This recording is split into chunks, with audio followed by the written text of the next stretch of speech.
itu Mbah Nur Sam itu yang nganterkan bapak ketika mondok sini itu. Yang ikrar karo Badullah Wali Mbah Nur Sam, ahli tirakat, ahli puasa. Itu bilang, Nur, anak sing iki aja pondok, aja sekolah. Sumben sing ngalim ku anak sing iki. Ketika saya habis tamat SD sama mbah saya Tuban, mbah saya Narukan juga di Sabdo begitu. Singkat cerita saya mondok sarang. Mondok sarang pertama langsung dikenal Mbah Mun, wong anak kiai jadi langsung dikenal. Didoni macam-macam terus jadi wong alim itu gak ada yang ngelem. Biasa aja untuk dongane sepuh. Ya sebenarnya agak kecewa ya, saya inginnya kan dianggap prestasi gitu, ternyata dianggap doanya orang berhasil. Ya, makanya kulo niki terliki ya rodo. Ya syukurlah sama kamu tamakin sama semuanya karena tadi kenapa saya harus cerita ini? Quran sendiri mengakui bahwa orang soleh itu diantara aturannya adalah dzurriyyatam ba'duha min ba'd. Meskipun Allah bisa bikin orang soleh dari mana saja, tapi yang legitimit itu memang dzurriyyatam ba'duha min ba'd. Dan kata dzurriyyah itu tasmalu auladal inas, kata Ibnu Hajar al-Asqalani, memasukkan turunan yang dari ibu. Meskipun tentu secara wali nikah atau secara disiplin nasab dari ibu itu tidak ngefek. Tapi dari segi fa'innal irqadassas, bahwa sistem tubuh kita itu tetap ada gen dari seorang apa? Ibu. Sehingga banyak ulama tafsir mengatakan dzurriyyah itu tasmalu auladal inas. Dzurriyyah itu memasukkan turunan dari apa? Ibu. Bapak saya itu nasabnya nasab wali, jadi babahnya itu suka tirakat, suka. Ibu itu nasab kiai. Jadi kalau bapak wiridan itu, kalau istiqomah itu disalahkan sama keluarga ibu. Istiqomah itu salah. Karena ijabu malam yajib, mewajibkan sesuatu yang tidak wajib. Itu masalah secara ilmiah. Bangun itu sering kritik kalau ada pondok kok wajib puasa, wajib rawat itu sering kritik. Oh, itu secara fikih bahaya. Ijabu malam yajib, mewajibkan sesuatu yang tidak wajib. Dan itu kriminal dalam bab fikih. Betul itu, sama cari di Sulam Taufik, babnya itu ngeri. Ijabu malam yajib itu tidak dihitung minal kabair. Dicari sendiri itu di bab Sulam Taufik, tidak perlu saya sebut, itu parah betul malah cara menvonis Abdullah bin Husain bin Thohir di Sulam Taufik. Ijabu malam yajib. Tapi pondok-pondok yang tirakat tidak kurang dalih. Niki boten majibaken, ngelatih. Boten majibaken tapi napa? Nah, silsilah dari keluarga ibu itu suka ilmu. Sehingga Abdullah bin Mas'ud itu tiap hari itu mensweeping orang yang sering duha. Kalau ada orang duha istiqomah itu disweeping. Awas, harus seminggu sekali, nggak boleh tiap hari. Masa sholat fardu kamu saingi sholat duha? Nggak boleh, fardu tersaingi. Itu Abdullah bin Masyhur, sama cari di Al-Khunjah.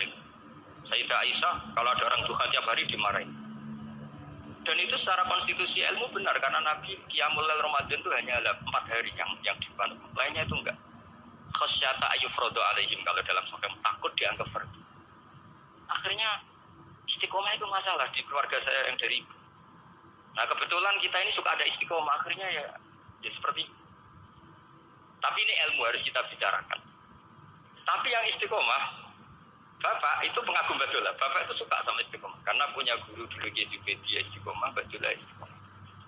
Tapi jangan kira Badullah itu hanya istiqomah. Saya punya sanad banyak, mungkin Gus Zaki lebih tahu. Sering saya diceritakan Bapak. Badullah itu anak ambek wong fase teman-teman iki rapati cocok. Senajan to wajibno fase. Tak takoki iki ngopo. Mbok nek ke fase darane wong awam untuk ganjaran. Kemacane Quran gak fase. Padahal untuk ganjaran mergo seneng Quran. Jadi terus tak takoki Bapak, niku saged damel syarat boten? Ya ora kena, pokoke ngono. Jadi go ngekrori.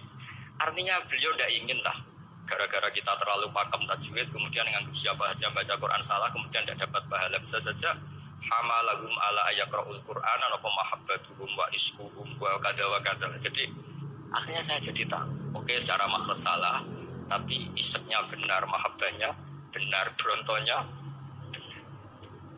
Jadi sebetulnya Badullah itu punya sekian makalah tentang hikam juga gitu. Nur nak santri ngaji ihya itu jauh oleh, nak ngaji hikam ojo.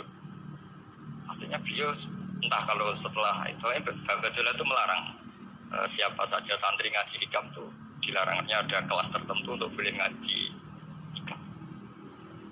Nah kenapa saya cerita ini? Karena saya masih ingat betul di antara wasiatnya Mbah Mun itu.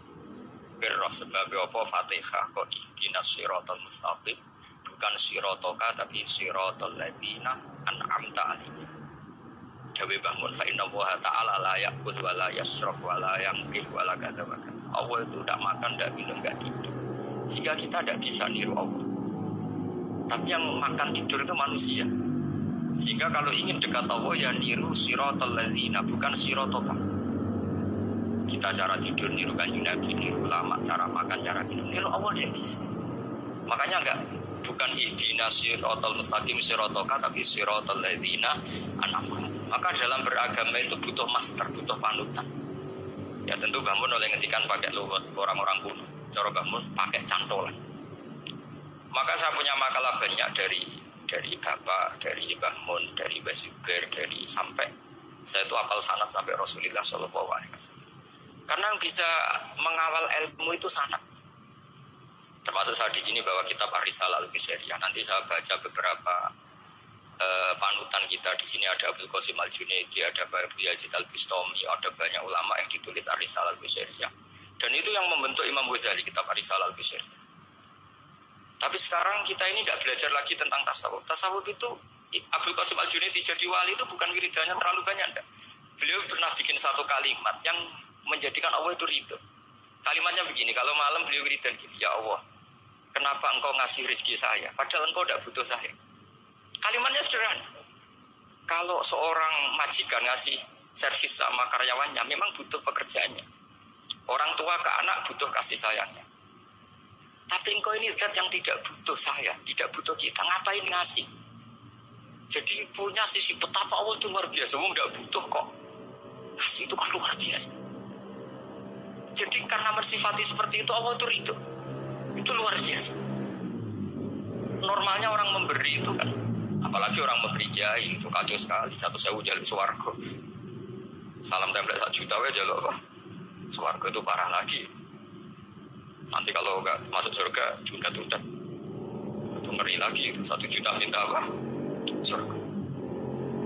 Sayyidina Ali itu diantara sebabnya beliau dekat Allah itu karena muamalahnya sama Allah itu benar. Di antara muamalah itu yang diriwayatkan di kitab Ar-Risalah Al-Qushairiyah adalah masyhur itu. Kafani izzan antakuna li rabban wa kafani fakhran an akuna laka abdan. Tiap malam ya beritanya itu, ya Allah, saya sungguh sangat mulia karena engkau yang jadi Tuhan. Coba kalau saya dituhani manusia yang mati atau dituhani siapa yang mati juga. Wa kafani fakhran an akuna laka abdan. Saya bangga sekali karena jadi budakmu, jadi hamba zat yang tidak mati. Jadi pakem-pakem yang menjadi masyrab kalau dalam bahasa tasawuf itu yang menjadikan wali. Sehingga yang dikatakan ibadah itu apa? Ma'rifatullah, mengenali Allah secara benar. Jadi jangan kira wali-wali dulu terus terlalu istiqomah. Ada juga mereka punya pakem yang menjadikan Allah itu ridho. Saya beri contoh nih di sini banyak makalah, nanti saya beberapa baca tabarut. Banyak riwayat dari orang-orang sufi. Nabi Ibrahim itu pernah ketemu orang Majusi. Beliau terkenal sakhor, terkenal sakhian. Ketika ketemu orang Majusi, ya Ibrahim, saya ini sehari saja ngasih makan saya. Kamu kan tukang ngasih makan orang.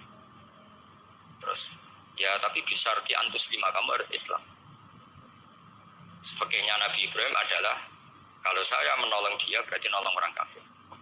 Setelah orang itu lewat berlalu karena Nabi Ibrahim gak mau hormat, Allah memberi wahyu ke Nabi Ibrahim. Kenapa ya Ibrahim tidak kamu terima 1 hari, kamu kasih makan 1 hari? Ya karena dia Majusi. Kata Allah, dia umurnya berapa? 60 tahun. Tanyakan, pernah kelaparan kan hanya hari ini? Iya ya Allah. 60 tahun dia kafir tak kasih makan. Minta kamu sehari aja kok gak boleh. Akhirnya Nabi Ibrahim dipanggil orang Majusi, dikejar dipanggil. Ayo tak kasih makan 1 hari. Kok kamu sekarang jadi baik? Habis ditegur Tuhan. Terus kata, ahakada yu'amiluni, apa seperti itu Tuhanmu mengu'alamalai saya? Ya na'am. Akhirnya Islam orang ini Majusi. Jadi itu lagi-lagi ilmu. Jadi yang dikatakan ilmu itu satu teori atau kalimat atau apa saja yang menjadikan kita ini pakem. Meskipun pakem itu kadang sulit diterima orang-orang khusyuk. Orang khusyuk itu ya nyun sewu ada sisi nakalnya. Makanya Mbah Mun sering kayak jargon masyhur, zada khusyuan, zada jalan, tambah khusyuk tambah bodoh. Bukan bodoh dengan makna salah itu enggak. Memang kadang terus anti ilmu. Misalnya gini, ini contoh yang karena saya ini mengkhidmati ilmu, saya beri contoh yang urusan ilmu. Ada orang sujud diinjak orang fasik, kepalanya diinjak orang fasik. Terus si orang yang sujud tadi ini ada di Sahih Muslim, juga ada di Ihya. Wallahi la yaghfiru wa laka. Pakai sumpah, wallahi la yaghfiru wa laka. Allah langsung mewahyukan ke Nabi fi hadzal zaman, fi tilka zaman atau fi dzalika zaman. Man alladzi yata'alla alayya alla aghfira li fulan qad ghafartu lahu wa ahbattu amalak. Katakan ke orang itu, siapa yang mencatut nama saya yang hanya berstatus tidak memaafkan. Itu enggak fair.